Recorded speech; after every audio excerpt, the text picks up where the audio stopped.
Bonjour à tous. Je suis Lucille Lallier de la société Géomode. On est ravis de vous accueillir donc à ce webinaire qui est un webinaire donc de 30 minutes. On a la chance d'accueillir donc évidemment David Collado, notre expert au sein de Géomode sur l'outil MitraSig, mais aussi Julien Maillard, notre partenaire incontournable sur l'outil, qui est lui du CSTB. Ils vont co-animer ils vont co-animer ensemble les présentations. Ce que je vous propose, puisqu'il y a de nombreux participants et je pense que d'autres personnes vont encore arriver, on est plusieurs de Géomode, on va enregistrer vos questions, les prendre en note et si vous êtes d'accord, les laisser terminer leur intervention et on s'est gardé un petit peu de temps après pour répondre à l'ensemble des questions.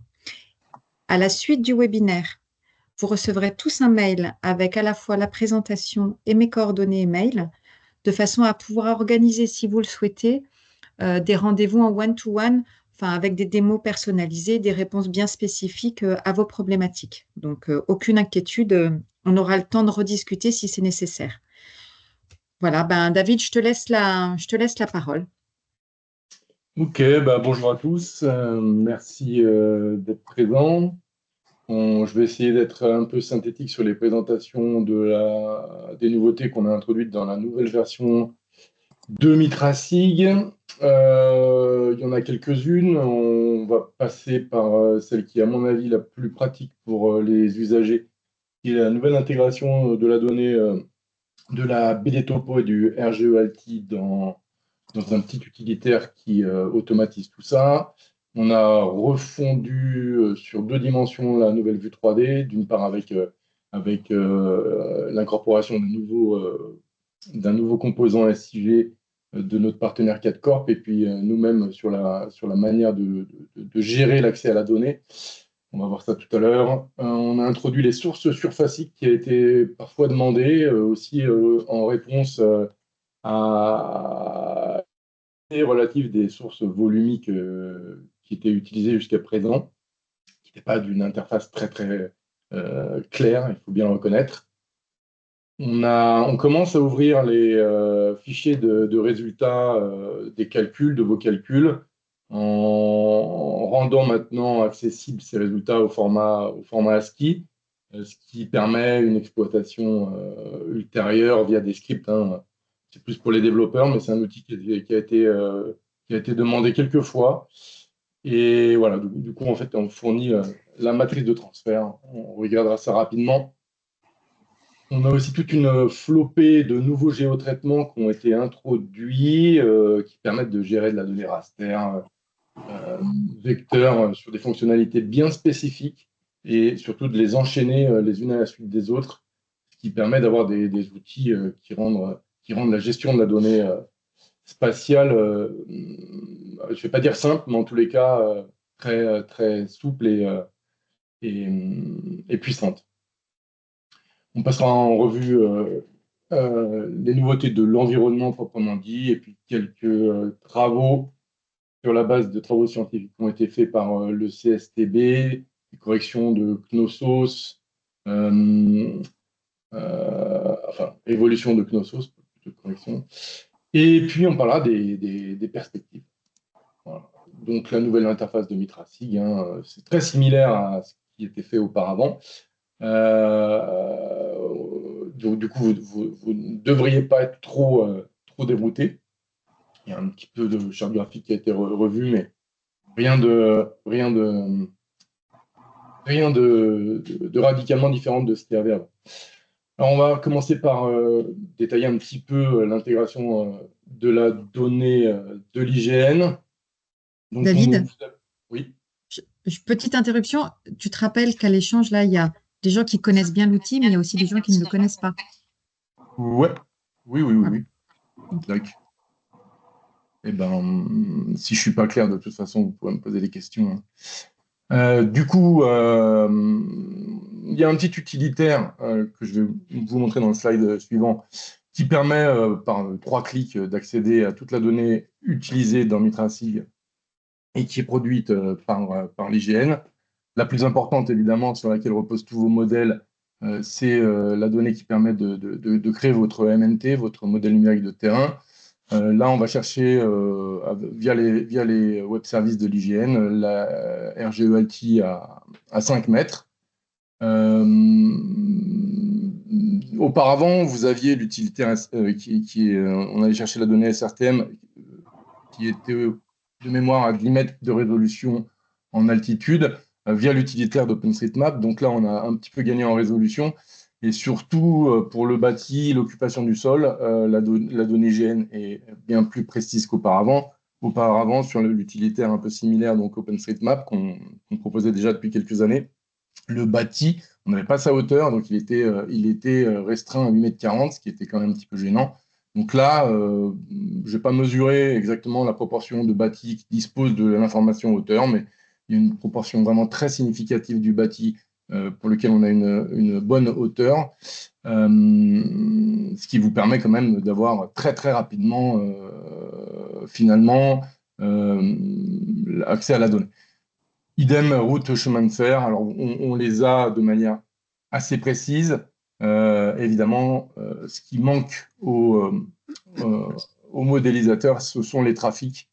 Et ça, il n'y a pas encore de données publiques qui distribuent ça à travers des web services, donc ça reste du ressort des bureaux d'études ou des utilisateurs administratifs en général.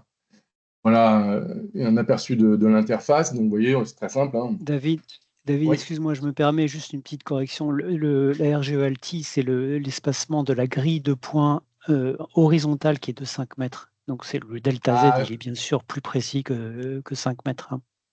On regardera, mais j'ai vérifié hier, Julien, d'ailleurs, regarde, j'ai mis un lien parce que je me suis dit qu'on allait avoir la question.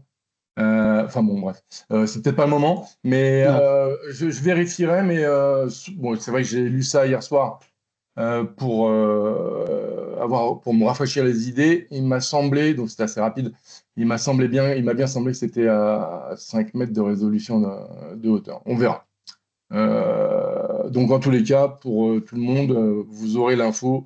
On fera paraître l'info clairement, ou dans Mitracy, ou à travers nos différents. Vous savez qu'on fait des petits tutos régulièrement là, pour essayer de faire connaître les petits outils bien cachés mais très utiles.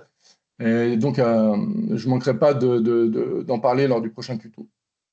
Voilà, du coup, la petite interface, on coche, on valide. Voilà, du coup, effectivement, hein, la donnée hygiène est globalement d'excellente qualité, mais comme tout intégrateur automatique, il faut rester vigilant. Voilà, nous, on propose un pont vers de la donnée, mais cette donnée, elle reste, si vous l'utilisez, son utilisation reste de votre responsabilité. Donc, juste comment ça fonctionne, hein, vous zoomez sur la zone dans laquelle vous voulez aller chercher les différents objets dont on vient de parler, et après vos clics, vous obtenez un modèle. Donc, quand ça se passe bien, vous avez plus que la donnée trafic à intégrer, ou évidemment vos sources industrielles. Vous voyez bien ici, par exemple, j'ai gardé l'exemple, que typiquement, il n'y a pas un raccordement parfait entre, donc c'est une rivière, hein, c'est la Saône, entre la Saône et les voies routières. Je pense que les voies d'eau, elles ont été obtenues, par exemple, par des techniques de télédétection. Les routes, on les a autrement. Donc, le raccordement entre les deux n'est pas forcément toujours garanti. Et voilà, en tous les cas, un exemple de petite intervention que vous aurez toujours à faire, puisque c'est de nature, voilà, ça va de pair avec la donnée qu'on récupère. Une fois que vous avez saisi vos trafics, hein, j'ai glissé ce slide juste pour qu'on se souvienne que depuis 2 ans, Mitracy permet de faire la simulation dynamique d'un passage de train. Et donc, vous intégrez vos trafics, et à partir de là, vous pouvez avoir vos cartes horizontales, vos cartes récepteurs ou vos cartes dynamiques. Et dans les cartes dynamiques, en particulier la signature d'un passage de train. On a donc aussi, je le disais tout à l'heure en intro, beaucoup retravaillé qui était assez critiqué. Je suis arrivé il y a 1 an et demi, je le rappelle, et c'est vrai que c'est les premières remarques que j'ai pu entendre, c'était sur un peu les lacunes de la vue 3D précédente. On a cherché à améliorer ça, certainement qu'on n'est pas encore parfait, mais on a en tous les cas énormément revu 2 choses. Du coup, en gros, vous choisissez vos objets dans l'interface.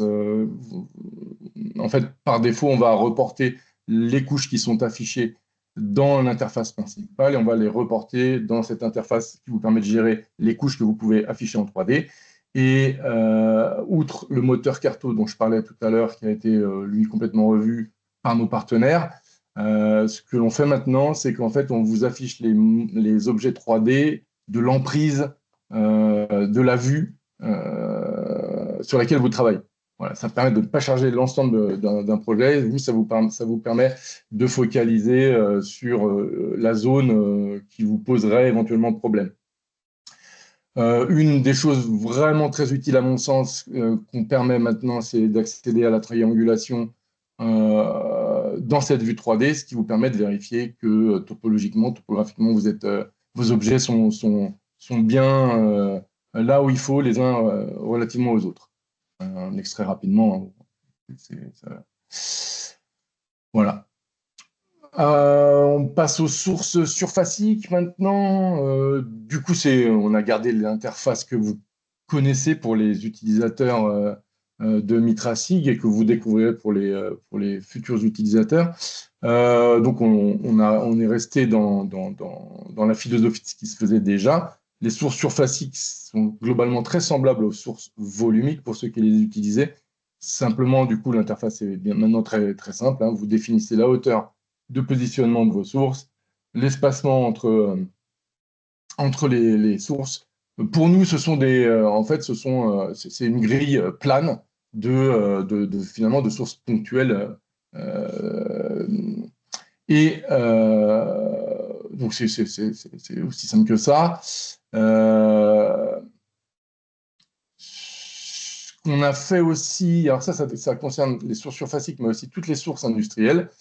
On a retravaillé l'interface de définition de vos propres sources. Vous pouvez définir une source par son spectre, notamment. Vous pouvez aussi récupérer une source qu'on a dans la base de données, mais l'idée aussi, c'est de vous permettre de définir vos propres sources, y compris en termes de directivité. Vous pouvez choisir votre image, parce que c'est vrai que la non-gestion des images qu'on avait avant faisait que tout le monde avait les mêmes images, et d'une source à l'autre, c'était souvent les mêmes images, c'est pas très commode. Voilà, du coup, on a fait un petit boulot d'interfaçage pour accompagner la réflexion la création de ces sources surfaciques. Et puis, c'était aussi une demande qui avait été faite quelques fois. L'export XML, bien qu'Excel maintenant gère bien le format XML, n'était pas forcément très simple d'utilisation pour la plupart d'entre vous. Et du coup, en fait, on exporte les caractéristiques de toutes les sources industrielles au format CSV. Donc, ça se fait par type de source, volumique, surfacique, ponctuelle, etc. Et vous récupérez un fichier CSV avec le spectre concernant les différentes périodes, etc. de l'ensemble ici des sources surfaciques. Et si vous voulez toutes les sources industrielles, il faut faire ça pour chaque type de source. Je parlais aussi en intro de rendre public les fichiers de résultats de calcul. Bon, je ne vais peut-être pas trop m'étaler là-dessus, c'est un usage qui est quand même assez rare de ce que l'on produit. C'est vrai qu'on produit ce qu'on appelle des matrices de transfert, c'est-à-dire en fait une atténuation du bruit entre les sources et les récepteurs. Par défaut, c'est stocké dans des fichiers binaires, donc avec un format qui est propre à Geomod, donc qui n'était pas exploitable par les gens qui désiraient, par exemple, faire de la simulation dynamique en faisant, par exemple, varier les trafics. donc à condition de météo, de bâti, etc., tout constant, il y a simplement les trafics qui varient. On peut récupérer la matrice de transfert, faire varier le trafic et avoir en sortie un bruit calculé à peu près dynamiquement. Donc ça, c'était pas possible de le faire. Maintenant, ça le devient. Il faut encore se rapprocher de nous pour avoir en détail le format de ce que l'on sort. Et bien entendu, on a dans l'idée, on en parlera peut-être tout à l'heure en conclusion, mais on a dans l'idée de créer une API d'exploitation si toutefois ce besoin s'avère quand même un peu plus prégnant que ce qui m'a semblé qu'il était jusqu'à maintenant. Je disais aussi en intro que vous avez tout un volet de géotraitement qui ont été introduits. On verra. Alors, c'est un endroit assez caché, mais je le détaille dans la doc. Mais vous avez. Alors, ici, j'ai fait un extrait de tous les outils qui permettent de gérer de la donnée. Alors, ce pas tous les outils d'ailleurs. Certains outils qui permettent de gérer de la donnée vecteur, mais vous avez tout un tas d'outils, il y en a au moins 60-70 nouveaux, qui vous permettent de gérer vos rasters, de gérer vos vecteurs, de faire des conversions des uns aux autres, et qui, couplés aux opérateurs de jointure qu'on avait déjà, hein, voilà, ça vous permet d'avoir de jouer avec votre donnée, de la transférer d'une couche à l'autre, de manière assez technique, mais assez puissante. Et in fine, ça vous permet ou de gérer en amont la donnée complètement dans MitraSig avant de l'intégrer, par exemple, ou en post-traitement pour avoir des étiquettes qui affichent des informations très personnalisées auxquelles nous, on n'a pas forcément pensé et qu'on n'a pas, en tous les cas, standardisé quand on a créé nos étiquettes ou nos thématiques. Sur l'environnement, vous remarquerez que normalement, l'affichage à machine constante a été fluidifié. On a fait une mise à jour des nombreux formats d'import-export de fichiers raster, vecteurs. Le curseur de la souris vous permet d'avoir, pendant que vous baladez sur votre emprise, les coordonnées, le type d'objet sur lequel vous promenez. Vous pouvez redimensionner les fenêtres sans que des objets disparaissent. Et globalement, on est passé sur la version 9 de notre moteur Carto, du moteur Carco de 4 corps là, de notre partenaire.